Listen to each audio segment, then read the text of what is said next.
اور بلا تمہید دعوت خطاب دینا سنکھترا دی بڑی خوبصورت آواز عالم نبیل فاضل جلیل شیر اہل سنت فخر اہل سنت حضرت علامہ مولانا محمد خلیل الرحمن رضوی صاحب تشریف لیاون اور اپنے خوبصورت انداز دے اندر آقا کریم صلی اللہ علیہ وسلم دی مدح سرائی فرمار آپ دی آمد و قبل ایک پر زور نعرہ نعرہ تکبیر ہاتھ چوکے پھول گئے نعرہ تکبیر پھر ہاتھ چوکے نعرہ تکبیر نعرہ رسالت نعرہ تحقیق نعرہ حیدری نعرہ غوثیہ تاجدار ختم نبوت سارے ہاتھ چوک کے اپنی حاضری کا ثبوت دے تاجدار ختم نبوت تاجدار ختم نبوت صدائے چورہ شریف اللہ ہو اللہ ہو اللہ بالعالمین الصلاة والسلام علی سید الانبیاء والمرسلین اما بعد فاعوذ باللہ من الشیطان الرجیم بسم اللہ الرحمن الرحیم وما ارسلناک الا رحمتا للعالمین آمنت باللہ صدق اللہ العظیم وبلغنا رسولہ النبی الکریم الامین ان اللہ وملائکتہ یصلون علی النبی یا ایہا الذین آمنوا صلو علیہ وسلموا تسلیما برکت کے لیے ایک دفعہ درود پڑھ لیجیے الصلاۃ والسلام علیک یا رسول اللہ وعلی آلک وصحابک یا سید یا حبیب اللہ الصلاۃ والسلام علیک یا نبی اللہ وعلی آلک وصحابک یا سید یا نور اللہ حمد و صلاة کے بعد نہایت واجب القدر شرکائے تقریب سعید السلام علیکم ورحمۃ اللہ وبرکاتہ اسٹیج پر میری جماعت کا عظیم روحانی نورانی ایمانی گلدستہ سجا ہے کریم آلک نبی کریم علیہ السلام کے ہر عاشق کو دارین کی نعمتوں سے مالا مال فرمائے جو موضوع میرے دامن میں رکھا ہے آئیں اس موضوع کی طرف چلتے ہیں حالات حاضرہ کے اندر آپ نے دیکھا ہوگا کہ کسی کے گھر یکے بعد دیگرے 2-3 بیٹیاں جنم لے لیتی ہیں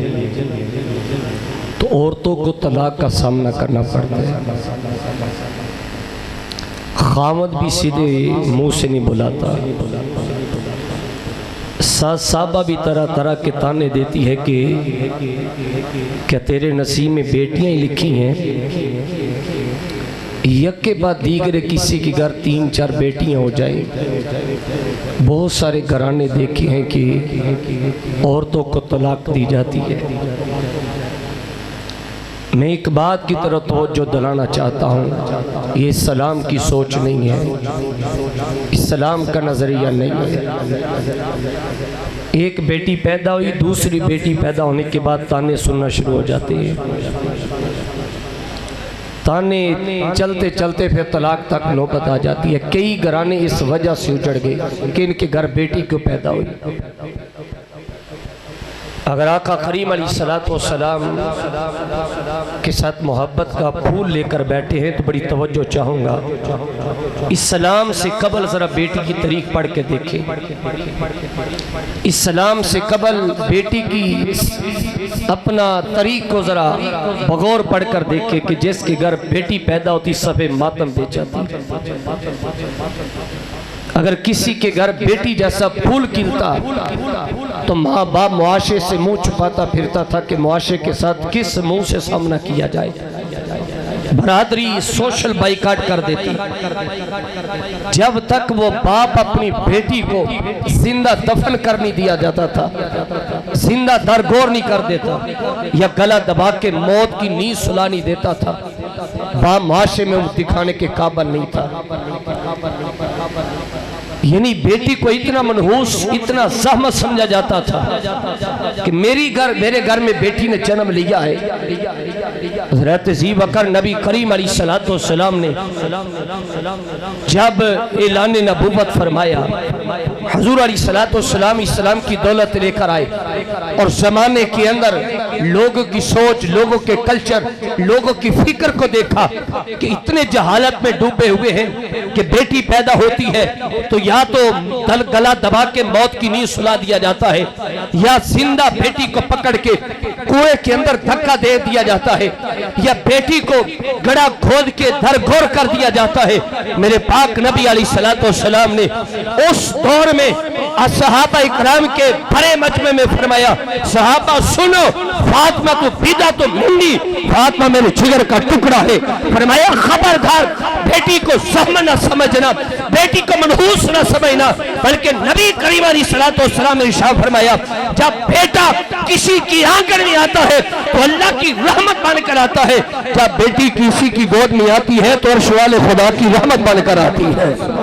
بیٹی زحمت بن کر نہیں آتی، بیٹی منحوس بن کر نہیں آتی، بلکہ یہ اللہ کی رحمت بن کر آتی ہے۔ اور علماء کا علم میں دامن تھام کر ایک بات عرض کرنا چاہتا ہوں، میرے کریم نبی علیہ السلام نے ارشاد فرمایا قیامت کا دن ہوگا، نعمت کے بارے پوچھا جائے گا لیکن رحمت کے بارے پوچھا نہیں جائے گا، رحمت کے بارے سوال ہی نہیں کیا جائے گا۔ اور میں یہاں آقا کریم علیہ السلام کی وہ حدیث آپ کی سماعتوں کی نظر کرنا چاہتا ہوں۔ میرے کریم نبی علیہ السلام نے ارشاد فرمایا جب کسی کے گھر میں بیٹا جنم لیتا ہے تو بیٹے کی ولادت پر اللہ کے ایک فرشتہ آتا ہے جو گھر والوں کے لیے برکت کی اور رحمت کی اور بخشش کی دعا کرتا ہے۔ لیکن میرے کریم نبی نے فرمایا جب کسی کی گود میں رب کائنات بیٹی بھیجتا ہے، ایک فرشتہ نہیں بلکہ رب کائنات دو فرشتے تشریف لے کر آتے ہیں جو گھر والوں کے لیے، اس کے والدین کے لیے، گھر والوں کے رزق کے لیے، ان کے لیے برکت کے لیے اور بخشش کے لیے اور رحمت کی دعائیں کرتے ہیں۔ اور بڑی توجہ چاہوں گا، نبی کریم علیہ السلام نے اس دور میں صحابہ اکرام کے بڑے مجمع میں فرمایا صحابہ بیٹیوں سے نفرت نہ کرنا، بیٹیوں سے اپنا دوری اختیار نہ کرنا، بیٹیوں کو نفرت کی نگاہ سے نہ دیکھنا۔ سونیا کیوں؟ میرے کریم نبی علیہ السلام نے ارشاد فرمایا جو بیٹیوں سے پیار کرے گا، جو بیٹیوں سے محبت کرے گا، میرے کریم نبی کے وہ جملے سنیے، میرے پاک نبی نے فرمایا جس کو رب کائنات نے دو بیٹیاں عطا فرمائی وہ قیامت والے دن جہنم اور باپ کے درمیان اس طرح دیوار بن جائے گی، بیٹیاں اس وقت تک جنت میں نہیں جائیں گی جب تک اپنے ماں باپ کو جنت کی بشارت لے کر نہیں پھریں گے۔ حضرت ذی بکر آئیے اس بات کی طرف بڑھتے ہیں، یہ تو اسلام سے پہلے کا دور تھا۔ حضرت داہیہ قلبی رضی اللہ تعالیٰ کا ذکر آپ نے سنا ہوگا کہ جس نے 70 بچیوں کو اپنے ہاتھوں سے زندہ دفن کیا، یہ جاہلیت کا دور تھا۔ لیکن اب تو اسلام آ چکا ہے، اب بیٹیوں کو کیوں منحوس سمجھا جاتا ہے؟ اب تو ہم نے رسول اللہ کا کلمہ پڑھا ہے، اب ہم کیوں اسلام کی تعلیمات سے دور ہو گئے؟ ہم کیوں آقا کریم علیہ السلام کے فرمودات سے ہم نے کیوں دوری اختیار کی؟ چند منٹ میرے دامن میں ہے، بڑی توجہ چاہوں گا۔ حضرت ذی بکر ایسا تو نہیں کہ ہم نے کلمہ تو حضور کا پڑھا ہے لیکن سوچ ہماری جاہلانہ ہے، کلمہ تو ہم نے حضور کا پڑھا ہے لیکن ہمارے اندر فکر وہی ہے جو دور جاہلیت کی تھی۔ اگر حضرت ذی بکر ایسا ہے تو آئیں اپنے اندر اسلام کی آقا کریم علیہ السلام کے توسل سے ایمان کی نور مانگے اور اس جاہلیت کی سوچ کو دفن کر کے حضور کا دامن رحمت تھام کے یہ اعلان کرے کہ مالک مولا تم ایک بیٹی عطا فرمائی وہ بھی رحمت ہے، دو عطا فرمائی وہ بھی رحمت ہے، یہ کہ بعد دیگرے جتنی بھی بیٹی عطا فرمائی وہ رحمت ہے۔ اور یہاں میں بڑی توجہ چاہوں گا، دانشور احباب تشریف فرما ہے۔ حضرت ذی بکر میں نے کئی گھرانوں کو دیکھا ہے، بیٹے اتنا والدین سے پیار نہیں کرتے جتنی بیٹی اپنے والدین سے پیار کرتی ہے۔ سبحان اللہ۔ میں اپنے گفتگو کے لفظوں پر سمیٹ رہا ہوں۔ قبلہ میں ایک گھرانے کو جانتا ہوں جس کے 4 بیٹے ہیں، وہ ہر بار کہتا تھا اللہ علامہ صاحب دعا کریں رب کائنات بیٹی عطا فرمائے۔ 4 بیٹوں کے بعد رب کائنات نے اس کی آنگن میں بیٹی جیسا پھول عطا فرمایا۔ حضرت زیبا کرب کبھی اس سے بات ہوتی ہے تو کہتے ہیں واللہ علامہ صاحب اللہ تعالیٰ کی عزت کی قسم ہے مجھے بیٹوں سے وہ سکون نہیں ملا جو رب کائنات نے مجھے بیٹیوں سے سکون عطا فرمایا ہے۔ حضرت زیبا کرب بیٹی رب کائنات کی وہ عظیم رحمت ہے۔ آقا کریم علیہ السلام نے صحابہ اکرام کے مجمع میں فرمایا صحابہ بیٹا رب کی نعمت ہے اور بیٹی اللہ کی اور رحمت ہے۔ حضرت زیبا کرب ان لفظوں پر اپنی بات کو سمیٹ رہا ہوں، یہ پیغام دے کر حضرت زیبا کرب اس پرفتن دور میں عام تو عام، سکول تو سکول، کالج تو کالج، یونیورسٹیاں تو یونیورسٹیاں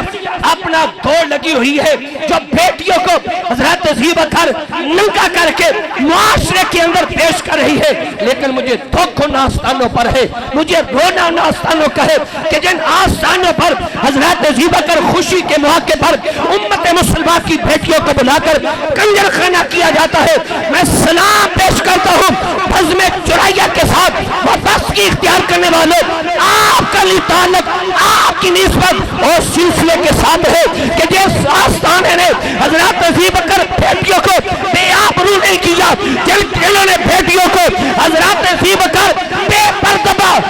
پردہ امت مسلمہ کے سامنے پیش نہیں کیا بلکہ بلا تفریق عام و خاص بیٹیوں کے اوپر عالمی جادہ تحریک کانفرنس چوپڑا چلا کر اس رات کو ثابت کیا ہے، مدینے کے تاجدار کی اس سنت کو تازہ کیا ہے جب میرے پاک نبی کی بارگاہ میں ایک کافر کے اور میں چپ کا جو ہے تو بیٹی نہ سبحان اللہ ہے تو بیٹی نہ دعا فرمائے رب کائنات ہم سب کو بیٹیوں کی توقیر، بیٹیوں کا احترام اور بیٹیوں کو اچھے لفظوں میں یاد کرنے کی سعادت عطا فرمائے۔ وآخر دعوانا ان الحمدللہ رب العالمین۔